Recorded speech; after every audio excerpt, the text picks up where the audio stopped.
ఇక్కడ పరమేశ్వరుడి గురించి తపస్సు చెయ్యాలి అని ఆ తల్లి తపస్సు ప్రారంభం చేసింది.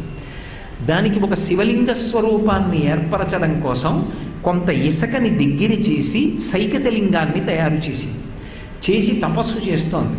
పరమశివుడు అమ్మవారి యొక్క పాతివ్రత్య నిష్ఠ లోకానికంతటికీ ప్రకటనం చెయ్యాలి అనుకున్నాడు. ఎందుకని అంటే స్త్రీ ధర్మంలో అత్యంత గొప్ప ధర్మం పతివ్రతా ధర్మం. ఆ పతివ్రతా ధర్మం అమ్మవారి దగ్గర నుంచే ప్రవాహం ప్రారంభం అవుతుంది. ఆమె వైభవాన్ని ప్రకటనం చేయడం కోసం ఆమె ఆరాధనం చేస్తున్నటువంటి సైకతలింగాన్ని ప్రవాహంలో కొట్టుకుపోయేటట్టుగా చేయడం కోసం తలలోంచి గంగా ప్రవాహాన్ని విడిచిపెట్టాడు. విశేషమైన వేగంతో గంగా ప్రవాహం వస్తుంది. ఆరాధన చేస్తున్నది సైకతలింగం, అంటే ఇసుకతో మట్టితో చేసినటువంటి శివలింగం. ఆ గంగా ప్రవాహంలో ఆ శివలింగం ఎక్కడ కొట్టుకుపోతుందో అనేటటువంటి ఉద్దేశ్యంతో తల్లి వెంటనే తనలో ఉన్నటువంటి వేరొక శక్తి స్వరూపిణి అయినటువంటి దుర్గని ఆవిర్భవింపజేసింది. చేసి ఈ వస్తున్నటువంటి ప్రవాహాన్ని నువ్వు ఆపు చేయవలసింది, నేను దీని చేత భయం పొందుతున్నాను అంది. ఆమెయే ఆదిశక్తి.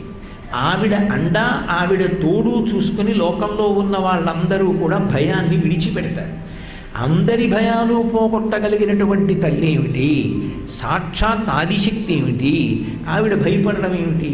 ఆవిడ ప్రవాహం వచ్చేస్తుంటే చూసి కంపా కంపా అని, కంపా అంటే నేను భయకంపితురాలనవడానికి కారణమైన ప్రవాహం వచ్చేస్తోందని.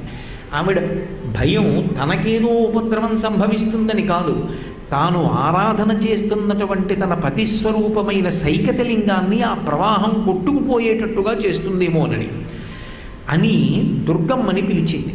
దుర్గమ్మ వెంటనే తన చేతిలో ఉండేటటువంటి కపాలంలోకి ఆ బ్రహ్మాండమైనటువంటి ప్రవాహాన్నంతటినీ కూడా తీసేసుకుంది.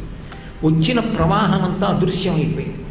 శంకరుడు చూశాడు, ఓహో, తనలోనే ఉన్నటువంటి దుర్గాశక్తిని ఆవిర్భవింపచేసి నేను ప్రవహింపచేసినటువంటి అద్భుతమైన ప్రవాహాన్నంతటినీ కూడా ఉపశమింపచేసింది. దీనికన్నా రెట్టింపు ప్రవాహాన్ని విడిచిపెడతాను, ఏం చేస్తుందో చూస్తానని ఇంకా ప్రవాహాన్ని విడిచిపెట్టాడు. ఆమె తలెత్తి చూసింది. అందుకే మీరు ఇప్పటికీ కాంచీపురంలో ఏకాంబరేశ్వరుడి దేవాలయానికి వెడితే మామిడి చెట్టు కింద కళ్యాణమూర్తులు ఉంటారు, ఏకాంబరేశ్వరుడు కామాక్షి. వాళ్ళిద్దరూ అయ్యవారిటి కూర్చుంటారు, అమ్మవారు ఆయన వంక తిరిగి కూర్చుని ఉంటుంది పద్మాసనం వేసుకొని.